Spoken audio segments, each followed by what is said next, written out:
स्वागत छ हाम्रो युट्युब च्यानलमा। आजको भिडियोमा हामी केस 2 के पढ्छौं भन्दाखेरि when instrument axis at B is higher than at A। अब यसमा हामी पहिला सुरुमा हामीले फिगर बनाऊ। के भनेछ, हामीसँग यहाँ यताकतै टावर छ, यो ग्राउन्ड भयो। यहाँ चाहिँ हामीले यहाँनेरि हामीले थ्रेड लाइट राखौं दुईटा पोइन्टमा। यसलाई ए पोइन्ट बनाऊ, यसलाई बी पोइन्ट बनाऊ।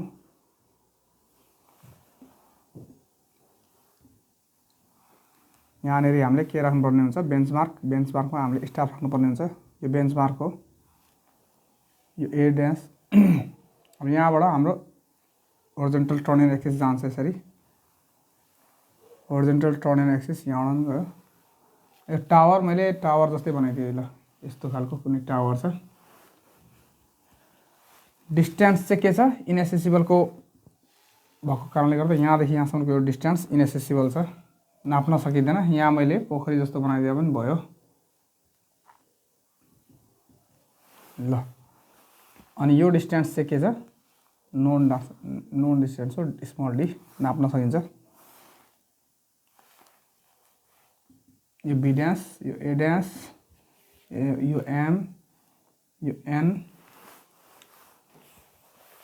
बेन्चमार्क, बेन्चमार्कमा एबाट स्टाफ रिडिङ S1 र बीबाट S2। एबाट टप अफ द टावरमा हेर्ने, यो टावरको यो बेस क्यू र यो क्यू ड्यास। बीबाट पनि टप अफ द टावरमा हेर्ने, एंगल अल्फा 1 यो एंगल अल्फा 2। यहाँ 90 डिग्री हुन्छ, यहाँ पनि 90 डिग्री हुन्छ ल। थ्योरी लेखौँ। यसमा के छ, consider an inaccessible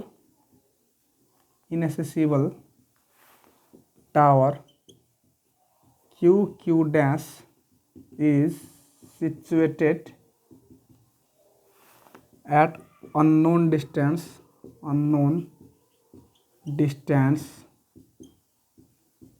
capital D from instrument station A। भनेको यो जुन QQ ड्यास टावर छ, यो इन्स्ट्रुमेन्ट स्टेसन ए बाट चाहिँ के छ त, क्यापिटल डी डिस्टेन्स पर छ। अलिकति होरिजोन्टल जस्तो देखिएन यो ल, ठीक छ। अब हाम्रो के गर्नु पर्यो भन्दाखेरि इन्स्ट्रुमेन्ट स्टेसन अब के छ थ्योरीमा भन्दाखेरि पहिला सुरुमा क्यापिटल डी, स्मल डी भनेको के हो त, distance between station A and B. त्यसै गरिकन S1 is equal to staff reading on benchmark, staff reading on BM from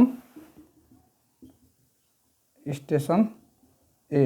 त्यसै गरिकन S2 भनेको staff reading on benchmark from station B. Alpha 1 के हो, angle of elevation from A to top of the tower, Q dash मात्र लेखौँ। Alpha 2 भनेको के हो त, angle of elevation from B to Q dash. अझै हाम्रो यहाँनिर के हुन्छ भन्दाखेरि क्यू ड्यासदेखि लिएर एनसम्मको यो डिस्टेन्स र त्यसै गर्न क्यू ड्यासदेखि लिएर एमसम्मको यो भर्टिकल डिस्टेन्सहरू, यो H1 भने यो H2 लेखौँ। भनेपछि H1 के भयो त, vertical distance from instrument axis A to Q dash। त्यसै गर्न H2 बराबर vertical distance from instrument axis B to Q dash। अब हाम्रो के छुटेको छ, सबै कुरा लगभग भइसकेको छ। अब हामी प्रोसिडियरमा जान्छौँ। यति नै हो थ्योरी लेख्नुपर्ने यति नै हुन्छ। अब यस पछाडि हामी प्रोसिडियरमा जान्छौँ। प्रोसिडियरमा के छ ल, यहाँनिर प्रोसिडियर लेखौँ। Procedure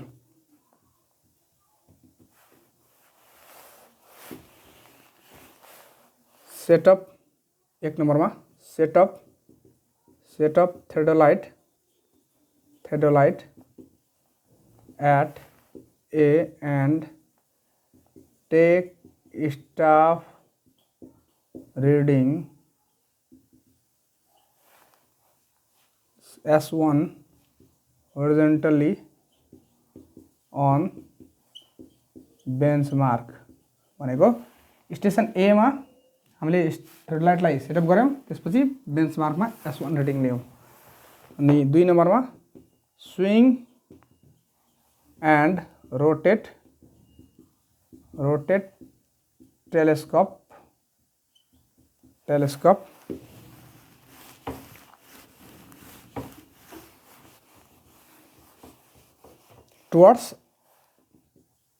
towards Q dash and take angle of elevation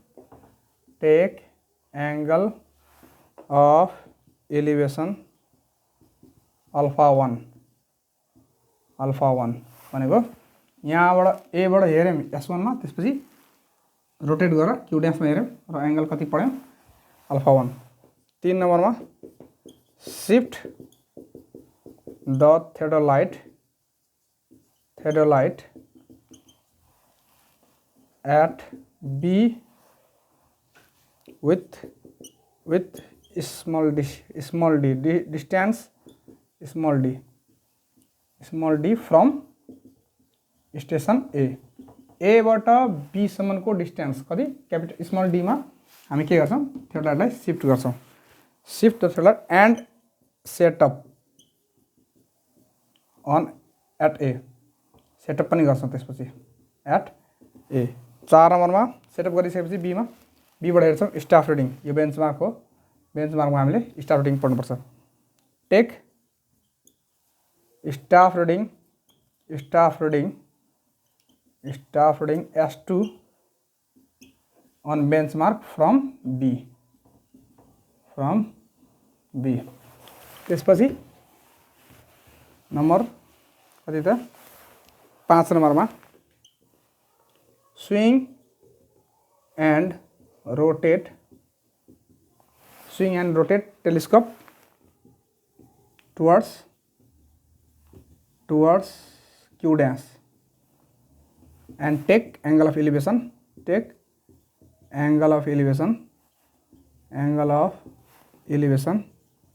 alpha 2। ठीक छ, यो बेन्चमार्क मेट्री छ, यो बेन्चमार्क हो। ल अब के गर्ने, एंगल अफ एलिभेसन अल्फा 2 लिइसकेपछि हाम्रो यति नै हो प्रोसिड्युर।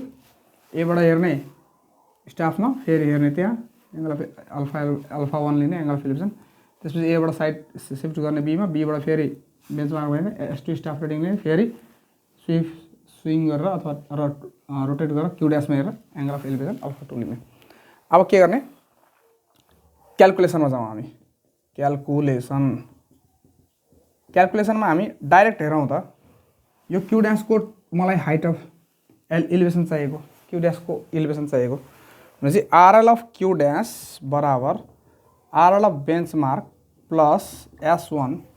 मेरो बेन्चमार्कको RL थाहा छ, यसको RL प्लस S1। यहाँ पुगे, यहाँ पुग्नु भनेको यहाँ पनि पुग्नु हो र यहाँ पनि पुग्नु, H1 जोडिदिन्छु आइहाल्छ भनेपछि H1। यसलाई इक्वेसन 1, तर H1 थाहा छैन, त्यो कारणले गर्दाखेरि के हुन्छ भन्दाखेरि यो आउँदैन, RL Q ड्याश आउँदैन। भनेपछि अर्कोबाट पनि हेरौँ, RL of Q dash is equal to RL of benchmark plus S2 plus H2, यो इक्वेसन 2। किन भन्दाखेरि यताबाट H1 बाट आएन, H2 बाट हेरौँ, बेन्चमार्क प्लस S2 गर्दाखेरि यहाँ आउँछौँ र S2 गर्दाखेरि यहाँ जान्छौँ। यहाँको हाम्रो के हुन्छ त आरएल आउँछ। भनेपछि अब H1 र S2 त थाहा छैन। H1 निकाल्नको लागि इन ट्रायंगल कुन लिँदा हुन्छ? H1 कहाँदेखि कहाँसम्म हुन्छ? Q ड्यासदेखि लिएर M भनेपछि A dash Q dash A dash M Q dash A dash M मा हेर्ने हो भने tan अल्फा 1 बराबर परपेन्डिकुलर बाई बेस हुन्छ। tan अल्फा 1 बराबर परपेन्डिकुलर कति हुन्छ? Q ड्यासदेखि लिएर M सम्म H1 हो। H1 बाई बेस कति छ? यहाँदेखि यहाँसम्मको यो डिस्टेन्स हो क्यापिटल D। भनेपछि देयरफोर कति आयो त? H1 बराबर क्यापिटल D tan अल्फा 1। यसलाई इक्वेसन कति बनाऊ? 3 बनाऊ। ठिक छ। यो पनि मेटाएँ मैले। अब त्यसै गरी S2 कसरी आउँछ भन्दाखेरि S2 भनेको यहाँदेखि यहाँसम्म हो यो ट्रायंगलबाट। भनेपछि in triangle Q dash B dash N मा हेर्ने हो भने tan अल्फा 2 बराबर परपेन्डिकुलर बाई बेस हुन्छ। tan अल्फा 2 बराबर H2 divided by perpendicular base भनेको यहाँदेखि यहाँसम्म यो कति हुन्छ? D plus D small d plus capital D हुन्छ। देयरफोर H2 बराबर कति आयो त? Small d plus capital D tan alpha 2। Equation कति भयो त यो? 4। अब इक्वेटिङ 1 and 2 गर्ने र H1 र S2 को भ्यालु 3 र 4 मा राखिदिने। Putting values of H1 and H2 in 1 and 2 and equating them किन भन्दाखेरि दुईटै आरएल अफ Q ड्यास नै हो। त्यही भएर हामी के गर्न पाउँछौँ? इक्वेट गर्न पाउँछौँ। जी कति हुन्छ? RL of benchmark plus S1 plus H1 is equal to RL of benchmark plus S2 plus H2। RL of benchmark काट्यो कति बच्यो त? S1 plus H1 is equal to S2 plus H2। अब यहाँ हेरौँ त यो S2 बाट S1 घटायो भने यो आउँछ, यति आउँछ। यो भनेको S हुन्छ। यो यसको S2 माइनस S1 हुन्छ। भनेपछि के लेख्नु मैले यहाँ और H1 को भ्यालु लेखौँ। अच्छा capital D tan alpha 1 is equal to S2 minus S1 उता गयो माइनस भयो प्लस S2 को भ्यालु लेखौँ। S2 भ्यालु कहाँ छ? यहाँ छ। Small d plus capital D tan alpha 2 और D tan alpha 1 is equal S2 minus S1 लाई के लेख्छ? यहाँ फिगरमा हेर्दा हुन्छ S प्लस ब्रैकेट खोलौँ small d tan alpha 2 plus capital D tan alpha 2। यहाँबाट हामीले क्यापिटल D निकाल्नु पर्ने हुन्छ। यहाँबाट कसरी निस्किन्छ हेरौँ। क्यापिटल D लाई यहाँ ल्याउँ tan अल्फा 1 माइनस यो टर्मलाई capital D tan alpha 2 is equal to यसलाई एरेन्ज गरौँ D tan alpha 2 plus S capital D common आयो tan alpha 1 minus tan alpha 2 is equal to small d tan alpha 2 plus S। अब यहाँबाट के आउँछ? Capital D is equal कति आउँछ? Small d tan alpha 2 plus S whole divided by कति आउँछ त? tan alpha 1 minus tan alpha 2। भनेपछि हाम्रो के को भ्यालु आयो त? हाम्रो भ्यालु आयो D को। अब D को भ्यालु इक्वेसन कतिमा? 3 मा राख्नु। 3 मा के थियो यहाँनिर हाम्रो H1 इज इक्वल टू यहाँ अघि मैले लेखिरहेको थिएँ यहाँ H1 is equal to capital D tan alpha 1 थियो। यो इक्वेसन कति थियो त? यो 3 थियो। 3 मा हामीले D को भ्यालु यहाँ 3 मा राख्दैन भने H को भ्यालु आउँछ। H1 को भ्यालु आउँछ। H1 को भ्यालु अब हामीले कहाँ राख्नु पर्यो? इक्वेसन 1 मा राख्नु पर्यो। 1 मा के थियो? आरएल अफ Q ड्यास को फर्मुला थियो। हेरौँ अब पुटिङ द भ्यालु अफ यही लेखिदिउँ putting value of D in 3 इक्वेसनमा के छ भन्दाखेरि यो छ। यही छ नि इक्वेसन यही लेखिसके। H1 इक्वल्स टू D भनेपछि H1 आयो। अनि फेरि putting value of H1 in 1 H1 मा के थियो? RL of Q dash is equal to RL of benchmark plus S1 plus H1 थियो। भनेपछि कति भयो? RL of benchmark plus S1 plus H1 भनेको कति हो? Capital D tan alpha 1। अब यो tan डी को भ्यालु कहाँबाट निकाल्ने भन्दाखेरि यो भ्यालु यहाँबाट, यसलाई पनि एउटा कुनै इक्वेसन भनौँ 4 सम्म भइसक्यो थियो, यो 5 नम्बर भनेपछि putting value of D from putting value of capital D from equation 5। ठिक छ, वी गेट कति लेख्दा हुन्छ आरएल क्यू ड्यास बराबर RL benchmark plus S1 plus D को ठाउँमा यो small D tan alpha 2 plus S divide by tan alpha 1 minus tan alpha 2 भयो इन्टु यो त डी को भ्यालु मात्रै भ्यालु tan अल्फा 1। ल यति नै हो आरएल अफ क्यू ड्यास को फर्मुला। आजलाई यति नै गरौँ। ल हस् त, धन्यवाद।